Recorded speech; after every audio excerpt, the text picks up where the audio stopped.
லட்சக்கணக்கான ஏழை எளிய மக்களுக்கு பட்டா அளிப்பதற்கு ஆணையிட்டு இருக்கிறார்கள். காங்கிரஸ் பேரியக்கம் மனமாற பாராட்டுகிறது, வரவேற்கிறது.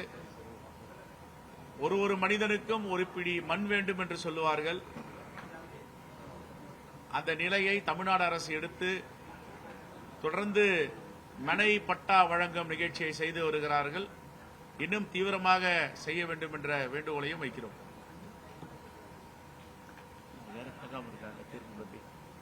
ரைட், வேற எதனா?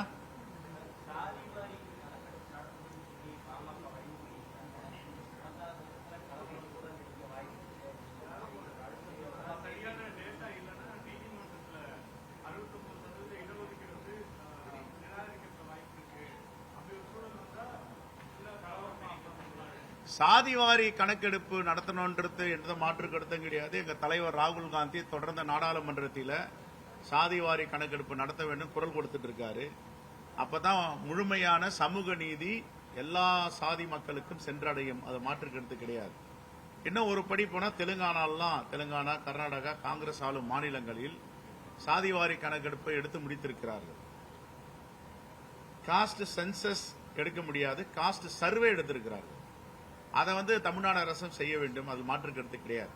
நாங்கள் சட்டப்பேரவையிலும் பேசியிருக்கோம். இதுல எங்களுக்கு மாற்று கருத்தே கிடையாது. சமூக நீதி அடிப்படையில் காங்கிரஸ் பேரியக்கம் இன்றைக்கு நிற்கும். நான் அன்புமணி ராமதாஸ் ஒன்னே ஒன்று கேட்கிறேன். எந்த அடிப்படையில் 10.5% இடஒதுக்கீடை எடப்பாடி பழனிசாமி அறிவித்தார்? உச்சநீதிமன்றத்தில் எதை வைத்து அதை தள்ளுபடி செய்தார்கள்? என்ன காரணம் என்பதையும் அவர் சொல்லணும். அவசரமா தேர்தல் அரசியலுக்காக 10.5% வன்னியர்கள் அவர் அறிவிச்சார். இவங்க அன்னைக்கு கேட்கணும்ல, இந்த எந்த சாதிவாரி கணக்கெடுப்பு புள்ளி விவரத்தின் அடிப்படையில் இதை கொடுக்குறீங்க? ஆனா சில வன்னியர் அமைப்புகள் 10.5% எங்களுக்கு ரொம்ப குறைவு, இதை விட நாங்க அதிகமா வாங்கிட்டு இருக்கோம் தேர்வாணையத்தில், தமிழ்நாடு பப்ளிக் சர்வீஸ் என்ற வாதங்களும் இருக்கு. இன்னைக்கு பேசுற இதே வாய் ஒரு 4 ஆண்டுகளுக்கு முன்னாடி இதை இபிஎஸ் பார்த்து கேட்டிருக்கணும். நீங்க சாதிவாரி கணக்கெடுப்பு நடத்துங்கன்னு. அரசியலுக்காக பேசுவது என்பது வேறு, உண்மையிலேயே சமூக நீதிக்காக பேசுவது என்பது வேறு. இவங்க பேசுறதெல்லாம் சமூக நீதிக்காக கிடையாது, அரசியலுக்காக. ஆனா தலைவர் ராகுல் காந்தி அவர்கள் தொடர்ந்து சமூக நீதிக்காக எல்லா மாநிலங்களிலும் சாதிவாரி கணக்கெடுப்பு நடத்தணும், அப்பதான் முழுமையான சமூக நீதி ஒவ்வொருத்தரையும் சென்றடையும் என்று வலியுறுத்தி வருகிறார். அந்த அடிப்படையில் தான் காஸ்ட் சென்சஸ் எடுப்பதற்கு ஒன்றிய அரசு மறுத்தாலும் அந்தந்த மாநிலங்களை காஸ்ட் சர்வே எடுங்கள் என்று வலியுறுத்தி இப்ப செய்து கொண்டிருக்கிறார்கள். ஆல்மோஸ்ட் கடந்த வாரம் நான் கேள்விப்பட்டது தெலுங்கானாவும் முடிச்சிருக்காங்க.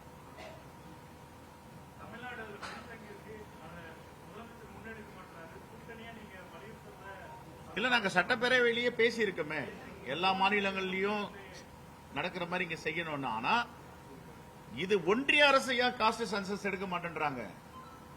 சாதிவாரி கணக்கெடுப்பு செய்வதற்கு ஒன்றிய அரசுக்கு என்ன பிரச்சனை? சென்சஸ் எடுக்காம இருக்காங்களே. கடைசி அடுத்தது 2011 தானே, அதுக்கப்புறம் எடுக்கலையே. எத்தனை கோடி மக்கள் சமூக நீதி அடிப்படையில் உரிமைகளை பெற முடியாமல் இருக்காங்க?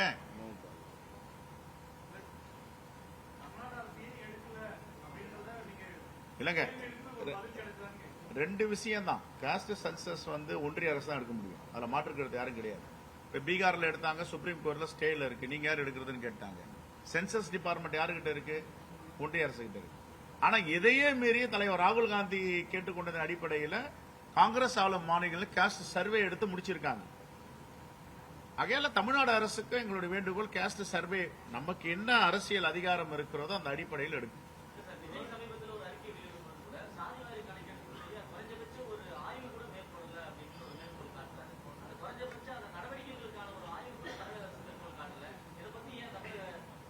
இல்லங்க, 2 விஷயம் நம்ம தெளிவாடு. காஸ்ட் சென்சஸ் ஒரு மாநில அரசு எடுக்க முடியுமா? இந்த ஒரு கேள்வி இருக்கு.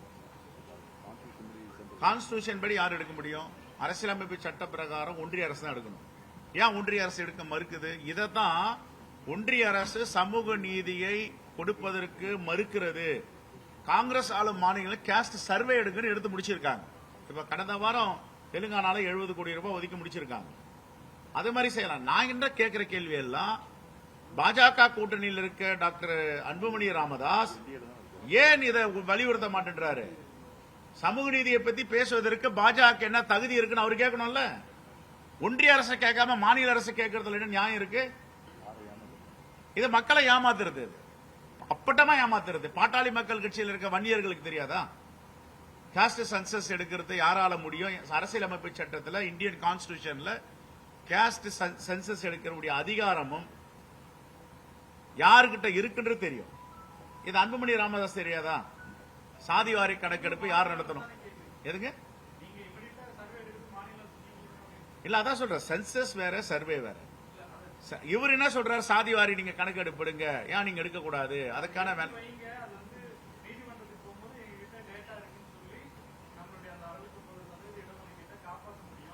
இல்ல, ரைட்டுங்க. இல்ல, நான் கேட்கறது நீங்க கேட்ட கேள்விக்கு பீகார்ல எடுத்தாங்க, கர்நாடகாலையும் எடுத்திருக்காங்க. பீகார்ல இன்னைக்கு எதுக்கு உச்சநீதிமன்றத்தில் தடையாணை வழங்கியிருக்காங்க? உங்களுக்கு அதிகாரமே இல்லைன்றாங்க.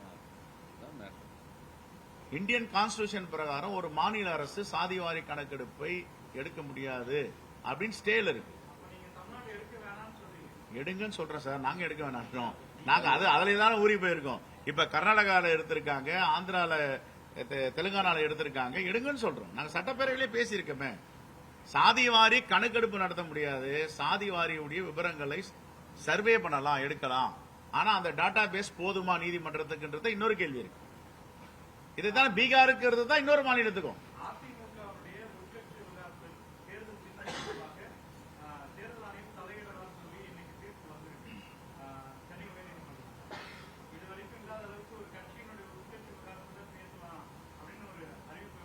இது பின்னாடி யார் இருக்காங்கன்னு உங்களுக்கு தெரியாதா? இது பின்னாடி பாஜகவுடைய சித்து விளையாட்டு இருக்கிறது. மிரட்டல். பாஜக என்ன பண்ண? மிரட்டி பார்ப்பாங்க, வழக்கு போடுவாங்க, நெருக்கடி கொடுப்பாங்க. சரண்டர் ஆயிடுச்சுன்னா எல்லாத்தையும் திரும்ப பெற்றிருக்குவாங்க. இதுக்கு முன் உதாரணம், ஆந்திராவில் தெலுங்கு தேசம் கட்சியுடைய சந்திரபாபு நாயுடு கட்சியில இருந்த 3 ராஜ்யசபா உறுப்பினர் ரமேஷ், சௌத்ரி 3 பேர் இடி ரைடு பண்ணாங்க, வழக்கு போட்டாங்க. நிறைய வைடூரியங்கள், தங்கம், பணம், ரொக்கம், ஷேர் சர்டிபிகேட், டிபெஞ்சர் எல்லாத்தையும் பறிமுதல் பண்ணாங்க. கோர்ட்ல சொன்னாங்க இவ்வளவு பெரிய ஊழல் பண்ணிருக்காங்கன்னு. அவர் உடனே பாஜக இருந்து விலகி, தெலுங்கு தேசத்துல விலகி பாஜக இணைஞ்ச உடனே எல்லா வழக்கையும் வித்ரா பண்ணிட்டாங்க. கங்கையில குளித்த புனிதர்கள் ஆயிட்டாங்க. அஜித் பவார், ஷிண்டே, நிறைய பேர் சொல்லலாம். அது மாதிரி ஏன் இங்கே வெஸ்ட் பெங்கால்ல, மேற்கு வங்கத்தில் இருந்த சர்க்கார், நிறைய பேர் இருக்காங்க. அது மாதிரி நடவடிக்கை இப்ப கூட என்ன பிஜேபி கூட அலைன்ஸ் வச்சுட்டாருன்னா இதெல்லாம் திரும்ப பெற்று தேர்தல் ஆணையத்துக்கு அதிகாரம் இல்லை, இரட்டை இலை முடுக்கப்படாதுன்னு உடனே வரும். இதெல்லாம் வரப்போது பாருங்க.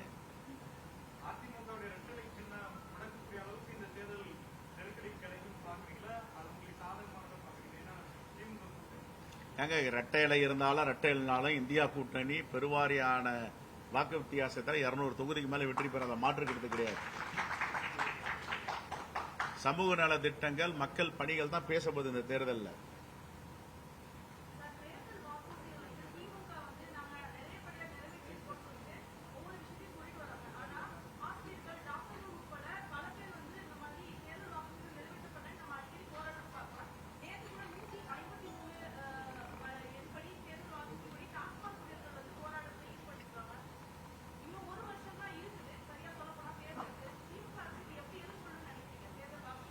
எனக்கு தெரிஞ்சு நான் சொல்றது சரின்னு நினைக்கிறேன். 85 விழுக்காடுக்கு மேல தேர்தல் வாக்குறுதியை திராவிட முன்னேற்ற கழக அரசு 4 ஆண்டுகளில் நிறைவேற்றியிருக்காங்க. இன்னும் இருக்கின்ற மீதமுள்ள வாக்குறுதிகள் நிறைவேற்றுவதற்கு வாய்ப்பு இருக்கிறது. ஒன்று, போராட்டங்கள் எந்த மாநிலத்தில் இல்லை, எல்லா மாநிலத்திலும் போராட்டங்கள் நடந்துட்டு தான் இருக்கு. பாஜக ஆளும் மாநிலங்களில் போராட்டம் இல்லையா? அங்கேயும் நடந்துட்டு தான் இருக்கு. போராட்டம் என்பது அவருடைய வாழ்வாதார உரிமை, ரைட் டு அஜிடேட், அதை பண்ணிட்டு இருக்காங்க. அதுக்கு சம்பந்தம் இல்லை. ஆனா சொன்ன வாக்குறுதியை 85 விழுக்காடுக்கு மேல் மாண்பு முதலமைச்சர் நிறைவேற்றியிருக்கிறார். சொல்லாத வாக்குறுதி இப்போ எந்த எதிர்க்கட்சியும் பேச மாட்டாங்களே. மக்களை தேடி மருத்துவம், இல்லம் தேடி கல்வி, தவ புதல்வன், இதெல்லாம் எந்த வாக்குறுதியில் சொல்லியிருக்காங்க? 1000 ரூபாய் புதுமை பெண் திட்டம், இதெல்லாம் எந்த வாக்குறுதியில் சொன்னாங்க? காலை உணவு திட்டம் எதனா வாக்குறுதியில் சொன்னாங்களா? இன்னைக்கு லட்சக்கணக்கான குழந்தைகள் காலை உணவு சாப்பிடுறாங்க. பெருந்தலைவர் காமராஜர் மதிய உணவு கொண்டு வந்தார். இன்னைக்கு மாண்பு முதலமைச்சர் அண்ணன் தளபதி அவர்கள் காலை உணவு கொண்டு வந்திருக்காரு. இப்ப காலை உணவு எந்த வாக்குறுதியில் சொன்னாங்க? நாங்க ஆட்சிக்கு வந்தா காலை உணவு போடுவோம்னாங்களா? எத்தனை ஆயிரம் கோடிகள் அதுக்கு செலவு பண்றாங்க? இதெல்லாம் சீர்தூக்கி பார்க்கணும். குறை சொல்லணுன்றதுக்காக எதிர்கட்சிகள் குறை சொல்லிட்டு இருக்க முடியாது. சரி, இன்னொரு பக்கம் நிதி ஆதாரம் இவங்க விட்டுட்டு போகும்போது, ஆட்சியை கொடுத்துட்டு போகும்போது நிதி ஆதாரம் கஜானால எங்க பணம் இருந்தது? கஜானால பணமே கிடையாது. திறமையா நிதி மேலாண்மையோடு ஆட்சி செய்து வருகிறார்கள். இதை விட நல்ல ஆட்சி கொடுப்பதற்கு யார் வந்தாலும் வாய்ப்பில்லை. இதை மக்களே பாராட்டுகிறார்கள். அதான் இடைத்தேர்தல் பாத்தீங்கன்னா பல ஆயிரக்கணக்கான வாக்குகள் வித்தியாசத்தில் வெற்றி பெறுவது இந்தியா கூட்டணி.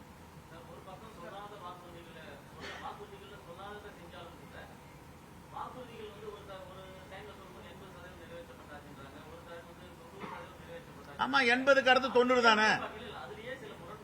முரண்பாடுலாம் இல்லங்க. 80க்கு அப்புறம் 70 வரக்கூடாது, 90 வரலாம்.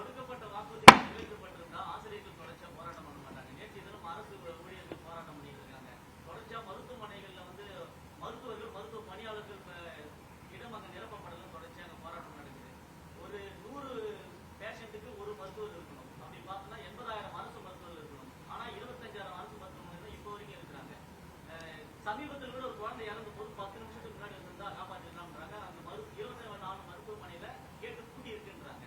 காரணம் மருத்துவர்கள் அங்க இல்ல. டே டியூட்டி நைட் டியூட்டி பார்க்க மருத்துவர்கள் கிடையாது. ஒரு மண்டலத்துல 7 மருத்துவமனை தான். டே டியூட்டி பார்க்க 4 பேரு, நைட் டியூட்டி பார்க்க 3 பேரு. அங்க லீவ் எடுக்கும் போது அந்த மருத்துவர்கள் இல்லாம நர்ஸ் வந்து டியூட்டி பார்க்க ஒரு சூழல் நடக்குது. இந்த மாதிரி சொல்லப்பட்ட வாக்குறுதிகள் நிறைவேற்றப்படவில்லை. தொடர்ச்சியாக அரசு ஊழியர்கள் வந்து இன்னைக்கு இந்த இடத்துல வந்து பணி நிரந்தரம் பண்ணணும்னு போராட்டம் பண்றாங்க. டாக்டர் சேர்ந்த ஹாஸ்பிட்டலே போதுமானதல்ல. இப்படி ஒரு ஸ்ட்ரக்சரே இந்த குழப்பமா இருக்கும்போது சொல்லாத செஞ்சு மட்டும் என்ன பலன் ஏற்படுத்தும்? இப்ப மருத்துவத்துறை சொன்னீங்க. கடந்த வாரம் ஒரு ஆஃப் டே என் கூட வந்து மக்கள் நல்வாழ்வுத்துறை அமைச்சர் மாண்புமிகு மா சுப்பிரமணியன் இருந்தாரு. ஒரு மருத்துவமனை ஓபன் பண்ணோம். என் தொகுதியில் ஒரு மருத்துவமனை தரம் உயர்த்துக்க இன்ஸ்பெக்ஷன் போயிருந்தோம். அப்போ அவர் பத்திரிகையாளர் சந்திக்கும்போது சொன்னாரு, இன்னும் ஒரு மாதத்தில் எக்ஸாம் வச்சு டாக்டர் எல்லாம் எடுத்துட்டாங்க. இப்ப போஸ்டிங் போடுற வேலை நடந்துட்டு இருக்கு. ரேங்க் லிஸ்ட் வந்துட்டு இன்னும் 1 மாதத்தில் எல்லா மருத்துவமனைகளிலும் எங்கெங்கெல்லாம் காலி பணியிடங்கள் இருக்கு நிரப்பப்படும் அப்படின்னு சொல்லியிருக்காரு. நம்பர் 1. நம்பர் 2, சில இடங்கள்ல நீங்க கேட்ட மாதிரி குழந்தைகள் இறப்பு போயிட்டாங்க அப்படின்னும் போது இதையெல்லாம் தவிர்க்கணும். அதுல வந்து உங்க கருத்துல வந்து நாங்க மாறுபடல. சரியான முறையில் கவனிக்கணும். மருத்துவர்கள் தாயுள்ளத்தோடு மருத்துவம் அளிக்கணும். இந்த குழந்தைகள் இறப்பெல்லாம் தவிர்க்கணும். இதுதான் உங்களுடைய பார்வை தான் எங்களுடைய பார்வை. அதை தொடர்ந்து நாங்க பேசிட்டு தான் வரோம். நேற்று கூட GHல ஒரு எங்க கட்சிக்கார பார்க்கும் போது அங்க சில ஆலோசனை சொல்லிட்டு வரோம். ஆனா இன்னைக்கு இந்தியாலேயே மருத்துவத்தில் நம்பர் 1 மாநிலம் தமிழ்நாடு என்பதை யாரும் மறுக்க முடியாது. இந்தியால மட்டும் இல்ல, ஏசியாலேயே ஒரு மெடிக்கல் ஹப்பா இருக்கு. இன்னைக்கு துபாயில இருக்கிறவங்க, மிடில் ஈஸ்ட்ல இருக்கிறவங்க, ஈவன் சிங்கப்பூர்ல இருக்கிறவங்க எல்லாம் இங்க போய் மருத்துவம் பார்த்தா விலை கம்மியா இருக்கு, காசு குறையுது, நல்ல மருத்துவம் இங்க வராங்க. அப்படின்னா ஒரு தமிழ்நாட்டில் ஒரு மிகப்பெரிய மெடிக்கல் ஹப் உருவாயிருக்குன்னா அது பாராட்டுக்குரியது.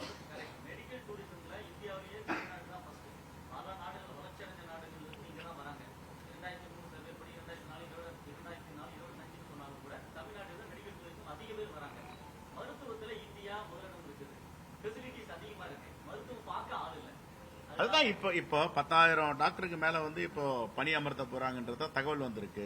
அவர் மாண்புமிகு அமைச்சரே சொன்னாரு அடுத்த மாதத்துல எல்லாம். ஏங்க ஒரே ஒரு விஷயம் தாங்க, பணத்தெல்லாம் எடுத்துட்டு போயிட்டாங்க, கஜனால பணம் இல்லைங்க, இதானே யதார்த்தம். ஆனா நிதி மேலாண்மையோட செய்யறாங்க. 4 வருஷம் இருங்க, 2 விஷயம். 4 வருஷத்துக்கு முன்னாடி எல்லா பணத்தையும் எடுத்து போயிட்டாங்க, கஜனால பணம் இல்ல.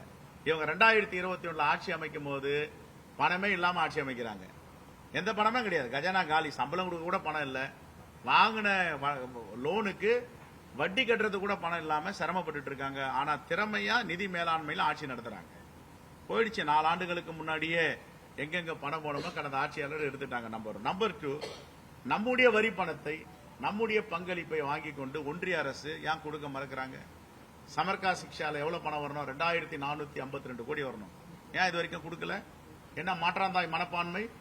நீ வந்து PMSTல வந்து கையெழுத்து போடு, புதிய கல்விக் கொள்கை திட்டத்தில் கையெழுத்து போட்டதான் கொடுப்பா. அது என்ன அராஜகம்? அது இந்தியாக்குள்ள தானே தமிழ்நாடு ஒரு மாநிலமா இருக்கு.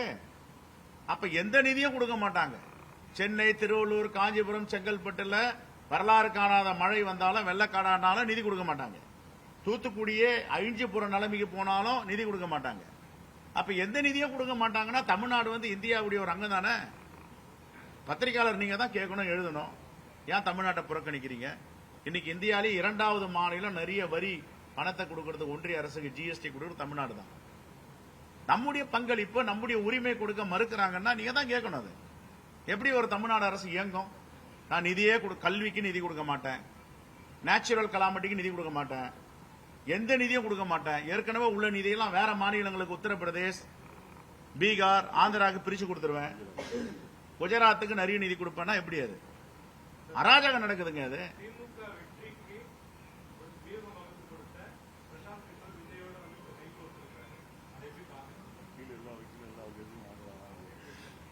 ஏங்க அது வந்து ஒரு பிசினஸ். அது அவர் வந்து ஒரு கமர்சியல் மேன். நாளைக்கு நீங்களே ஒரு கட்சி ஆரம்பிச்சு பிரசாந்த் புத்தர் இது 100 கோடி ரூபாய் கொடுக்குறேன், இல்ல என்னால கொடுக்க முடியல, ஒரு ஸ்பான்சர் இருக்காரு அவர் கொடுக்கிறாரு வாங்க அப்படின்னா அவர் வருவார். ஆனா மக்கள் வந்து பிரசாந்த் கிஷோருடைய வகுத்து கொடுக்கிற திட்டத்தினால வாக்களிக்கிறது இல்ல. நலத்திட்டங்கள், நற்பெயர், ஏற்புடையது, இதுக்கு தான் வாக்களிப்பாங்க.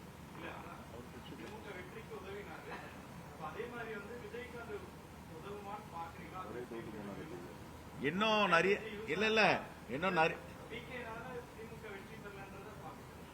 நிறைய அது வந்து ஒரு பார்ட். அது வந்து ஐடி ஒர்க் மட்டும் தான் அவங்க பண்ண முடியும். மக்களை போய் இன்ஃபுளுன்ஸ் பண்ண முடியாது. அவங்க என்ன டிசைட் பண்றாங்களோ மக்கள் நான் தீர்மானிக்கிறோம். அதுதான். இப்ப ஏன் அப்படின்னா பீகார்ல இவர் போட்டிட்டாரு, ஏன் வெற்றி பெற முடியல, தோத்து போயிட்டாரு. அவர் ஸ்ட்ராட்டஜி அவருடைய மாநிலத்தில் அவருக்கே ஒர்க் அவுட் ஆகல. அப்ப எங்க விஜய்க்கு ஒர்க் அவுட் ஆக போகுது? அது அவருடைய ஸ்ட்ராட்டஜி அவருக்கே ஒர்க் அவுட் ஆகல, அவருக்கே பயனளிக்கல. அது அவருடைய விருப்பம், நாம சொல்ல முடியாது. கொடுக்கறதுக்கு ஆள் இருக்காங்க, செலவு பண்ண ஆள் இருக்காங்க. அதுக்கு நிறைய பேர் இப்ப வந்து சேர்ந்திருக்காங்க. நான் யாரையும் சொல்ல சார், நீங்க ஏன் சார் மென்ஷன் பண்றீங்க? நிறைய பேருன்னு சொல்றேன்.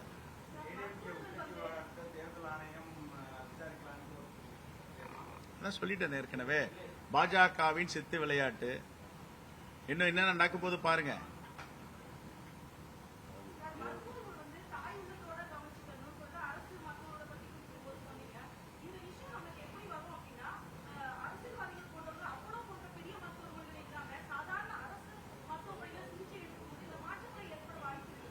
எங்களுக்கு எதனா நோய்வாய்ப்பட்டா நாங்க அங்கதான் போய் கொடுப்போம். கம்யூனிஸ்ட் தலைவர் பாலகிருஷ்ணன் உடம்பு சரியில்லாம இருந்தாரு.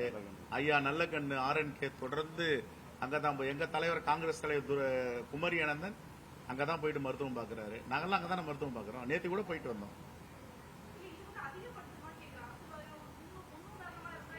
முன்னுதாரணமா வரவேற்கத்தக்கது.